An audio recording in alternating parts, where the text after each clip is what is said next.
Hey guys, today I'm gonna show you how to set up your project for face retouching in the Photoshop mobile app. But before I get into that, I wanna say one thing. Please subscribe, comment and like our videos because it really helps us grow. Okay, now let's jump into it.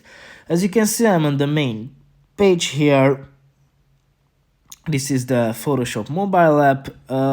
At the top here, I have these options. And if you want to start a project to make a face retouch or to do some retouches on your face or somebody else's face, you just have to click on this second option that says face retouch. Here you have to choose a picture from your camera roll.